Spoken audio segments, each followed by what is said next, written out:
আমি Mohammad Alamgir Hossain, BBA third year student. আমার দাঁতের কাঠামো অনেক খারাপ ছিল। তো আমি বিভিন্ন সাইড থেকে অপমানিত হতাম আমার দাঁতের জন্য। তো সর্বপ্রথম পর্যায়ে আমি একটি academic coaching centre English teacher হিসেবে ছিলাম। তো সেখানে আমি ইংলিশ ক্লাস ফ্রি সেমিনার নিয়েছিলাম। তো ফ্রি সেমিনারের মধ্যে সকলেই অ্যাটেন্ড করেছে এবং পরবর্তীতে ভর্তি হয়েছে। তো একটি মেয়ে ভর্তি হয় নাই। তো আমি জানতে পারলাম যে এই মেয়েটা কেন ভর্তি হয় নাই। তো পরবর্তীতে আমার অন্য একটি মেয়ে জানালো যে আসলে স্যার আপনার দাঁতের স্ট্রাকচার খুব খারাপ, দেখতে বেশি ভালো লাগে না, সেজন্য কোচিংয়ে ভর্তি হবে না। তো ওইখান থেকে আমার মনে খুব কষ্ট লাগলো। কষ্ট লাগার পরে তারপর আহ, আমি এটা সমাধান কীভাবে করা যায় সেজন্য আমি পথ খুঁজতেছিলাম। তখন আমি সন্ধান পেলাম এক ডাক্তারের, আতিউর রহমান স্যারের। তো সেখানে গেলাম এবং উনি আমার চিকিৎসা করা স্টার্ট করলো।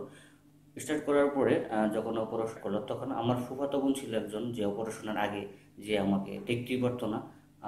আমি একদিকে বসলে সে অন্যদিকে চলে যেত।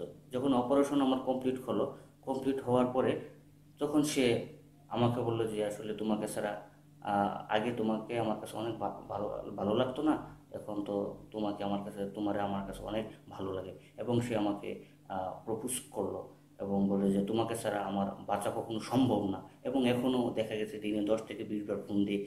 এই যে, তো আমি এখন বুঝতে পারলাম যে আসলে মানুষের ভালোবাসা পাওয়া, তার শুধু খাবারের জন্য নেই, মানুষের ভালোবাসার পাওয়াটা অনেক কিছু ডিপেন্ড করে তাদের সৌন্দর্যের উপর। আসলে আমার বিশ্বাস হচ্ছে না এখনো যে আসলে কিভাবে সম্ভব মানুষের পক্ষে যে আসলে এইভাবে এত ফুললি ফুল চেঞ্জ হয়ে যাওয়া। অনেকে আমাকে এখন চিনতে পারে না। আমার একদিন ওই দিন আমার একজন ছেলে প্রশ্ন করছে যে আসলে আপনার মুখ দেখে আমি চিনতে পারিনি, আপনার শার্টটা দেখে আমি চিনতে পারছি আসলে যে আপনি আলমগীর ভাই।